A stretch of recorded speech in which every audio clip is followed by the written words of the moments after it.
የመጀመሪያው ትልቁም ጸሎት የሚባለው አባታችን ሆይ ይሄ ጸሎት በጣም ቀላል የማይባል ሰው በጸሎቱ እጥረትና በተወሰኑ ደቂቃዎች ስለምንጨርሰው ትንሽ ጸሎት ይመስለዋል። ግን የሚገርማችሁ ሌሎች ጸሎቶች ቢጸለዩ ቅዱሳን ጻድቃን ደናግላን መነኮሳት የእግዚአብሔር መንፈስ ረድቷቸው የተደረሱ ድርሰቶች ናቸው። ይህ አባታችን ሆይ ተብሎ የምንጸልየው ጸሎት ግን ሐዋርያት አባቶቻችን ለክርስቶስ እንዴት ብለው መጸለይ እንዳለባቸው ሲጠይቁት ጸልዮ ያሳያቸው ጸሎት ነው። በኋላም ላይ መጣላችኋለሁ። ሥርዓተ ቅዳሴያችን ላይ እንኳን አባታችን ሆይ ከ14 ጊዜ በላይ እንጸልየዋለን። በለሆሳስ በውስጣችን አሰምተን ጮክ ብለን በድምጻችን እንዲሁም ደግሞ በዜማም ጭምር አባታችን ሆይ እንጸልየዋለን። ስለዚህ አባታችን ሆይ የእያንዳንዱ ሰው የመጀመሪያ ጸሎት ከአባታችን ሆይ በኋላ እየበረታ ከመጣ ውዳሴ ማርያም እንዲጸልይ ይመከራል። ውዳሴ ማርያም ከጸለየ የዕለት ዳዊት መዝሙረ ዳዊት እንዲጸልይ ይደረጋል። እነዚህን ሁለቱን ጸሎቶች በተለይ ውዳሴ ማርያምንና መዝሙረ ዳዊትን በደንብ ጠንቅቆ ካወቀ በኋላ እንደ ሰውየው አቅምና ብርታት ሌሎች ጸሎቶች እንዲጨምር ይደረጋል። ከሚጨምራቸው ጸሎቶች መካከል አንደኛው ወንጌል ነው። ምን አልኳችሁ? ወንጌል ነው። ታቁ ከሆነ ጻድቁ አባታችን አቡነ ሀብተ ማርያም በረከታቸው ለሁላችን ትድረሰን ካወረደላቸው አክሊላቶች መካከል አንደኛው ወንጌል ጸሎት እንደሚጸልዩ እንደሆነ ታውቃላችሁ። ወንጌል ስለሚጸልዩ ነው አክሊል የወረደላቸው።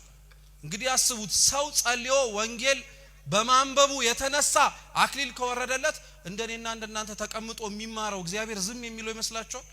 ክብር አለው። ክርስቲያኖች ወንጌል መስማት የጆሮ ጉዳይ ብቻ አይደለም፣ የጽድቅም ጉዳይ ነው።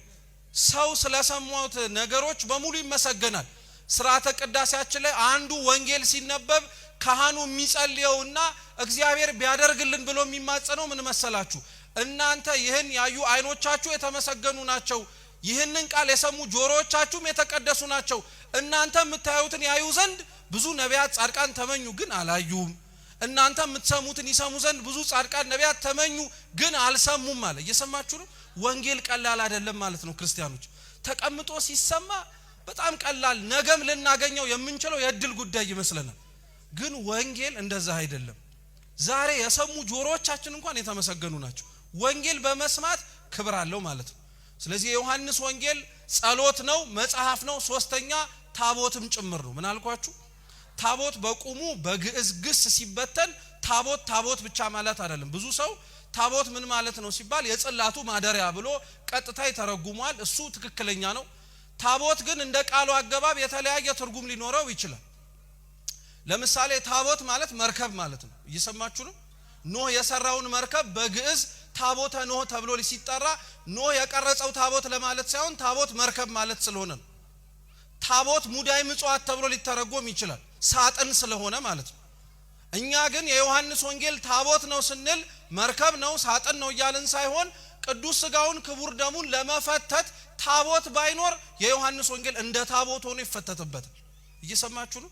ስለዚህ አሁን ቤታችሁ ታቦት አለ እንደማለት ነው። መጽሐፍ ቅዱስ አላችሁ የላችሁ? ስለዚህ ዮሐንስ ወንጌል አለው የለው? አዎ፣ መጽሐፉ መከበር አለበት ማለት ነው። ቀላል የማይባል ሰው መጽሐፍ ቅዱስ ያጋንንት ማባራሪያን ያደረገው እርሱንም እያነበበው እኮ አይደለም፣ ከትራሱ ስር እየደበቀው። መጽሐፍ ቅዱስ ግን የተጻፈው ከተራሳችን ስር አድርገነው አጋንንትን እንድናረቅበት ብቻ አይደለም፣ አንብበን እኛም እንድንቀደስበት። ስለዚህ የዮሐንስ ወንጌል ይሄ ሁሉ ጥቅሞች አሉት። ከነዚህ ምዕራፎች መካከል እኛ ለዛሬ ለትምህርታችን መነሻ ያደረግነው የዮሐንስ ወንጌል ምዕራፍ 4 ላይ ያለውን ክፍለ ታሪክ ነው። እንደምታውቁት በዚህ ታሪክ ላይ ጌታችን መድኃኒታችን ኢየሱስ ክርስቶስ ሳምራዊቷን ሴት ያገኘበት ክፍለ ትምህርት ነው። ራሱን ችሎ ከሳምራዊቷ ሴት ጋር ያደረገው ንግግር በሌሎች በተለያዩ ትምህርቶች ተምሯቸዋል። ዛሬ እሱ ክርስቶስ የተናገረውን እግዚአብሔር መንፈስ ነው፣ የሚሰግዱለትም በመንፈስና በእውነት ሊሰግዱለት ያስፈልጋል የሚለውን ጥቅስ አንስተንኛ ስለ ቅዳሴ እንማራለን። ሳምራዊቷ ሴትና ክርስቶስ የተገናኙት እንግዲህ ቀትር 6 ሰዓት ላይ ነው። ውሃ በስርዓቱና በባህሉ ጠዋትና ማታ ነው እንጂ የሚቀዳው ቀን 6 ሰዓት ላይ አይቀዳም። ሴቷ ግን ያቺ ሳምራዊቷ ሴት በጣም በብዙ ችግሮች የተያዘች እንደመሆኗ ምክንያት ጠዋት ሄዳ እንዳትቀዳ ሰዎች ስለሚያሽሟጥጡባት ስለሚናገሯት፣ ማታ ሄዳ እንዳትቀዳ ማታም የሚቀዱ ሰዎች በስድብ ንግግር እንዳያስነውሯት ስለምትፈራ ሰው የማይቀዳበት ሰዓት ላይ ነበር የምትቀዳው የነበረው። ሰው የሚያይገኝበት ሰዓት ላይ ስትቀዳ ግን ክርስቶስ እርሷን ፈልጎ መጣ። ጌታችን ኢየሱስ ክርስቶስም አገኛት። ንግግራቸውን የጀመሩት በውሃ ነው። በምን አልኳችሁ? በውሃ ነው። ክርስቶስ ተጠጋትና ውሃ አጠጭኝ አላት። ያቺም ሴት ውሃው ጥልቅ እንደሆነና እሱም መቅጃ እንዳልያዘ አሳሰበችው፣ ነገረችው። ቀጠለችና እሱ አይሁዳዊ እንደሆነ ካለባበሱ አይታ አንተ አይሁዳዊ ነህ፣ እኔ ደግሞ ሳምራዊ ነኝ፣ እንዴት አድርገን ልንነጋገር እንችላለን አለችው። ክርስቶስ እንዲህ ነው ያላት፣ ውሃ የሚጠይቅሽ ማን እንደሆነ ብታውቂ ኖሮ አንቺ ራስሽ ውሃ ትለምኙ ነበር አለ። ከዛ በኋላ ክርስቶስና ያቺ ሴት በጣም ጥልቅ የሆነ ንግግር መነጋገር ጀመሩ። ስለ አምልኮት መነጋገር ጀመሩ። እናንተ በኢየሩሳሌም መሰገድ እንዳለበት ትናገራላችሁ፣ አባቶቻችን እና ያዕቆብ ግን በዚህ ቦታ ሰግደው ነበረ ብላ ያቺ ሴት ለክርስቶስ ነገረችው። ክርስቶስ ምን ብሎ መለሰላት ታዲያ? እውነት እውነት እልሻለሁ በዚህ የማትሰግዱበት ጊዜ ይመጣል አለ። በየት የማትሰግዱበት? አው እስራኤላውያን አምልኮታቸውን ይፈጽሙ የነበሩት ይሁዳ ላይ በምትገኝ በአንዲት ቤተ መቅደስ ነበር። ክርስቶስ በዚህ ስርዓት አምልኮ የማትፈጽሙበት ጊዜ ይመጣል ያላት በሐዲስ ኪዳን ቅዳሴ የሚቀደሰው አንድ ቦታ ሳይሆን ብዙ ቦታዎች ላይ እንደሆነ ማስታወሻ እንዲሆናት። ቅዳሴ የቃሉ ትርጉም ቀደሰ ከሚለው የግዕዝ ግስ የወጣ ሲሆን የተለየ በሉ የተመረጠ ልዩ የሆነ ማለት ነው። ቅዳሴ ብቻ የሚለው ትርጉም ማለት ነው። እንደ ጸሎትነቱ ደግሞ ከማህበር ጸሎቶች መካከል አንዱ ነው። ጸሎት ለሶስት ይከፈላል።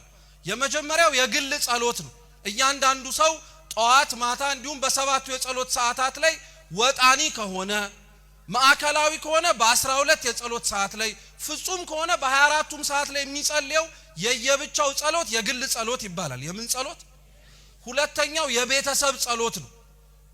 የቤተሰብ ጸሎት ከትላንትና ወዲያ በነበረን ክፍለ ትምህርት ላይ የምታስታውሱ ከሆነ አንዱ የተማርነው ስለ ኦርቶዶክሳዊ ቤተሰብ ነበር አይደል? ኦርቶዶክሳዊ ቤተሰብን በመሰረቱ አንዱ ቤተሰብ የሚያሰኘው ጸሎት ነው።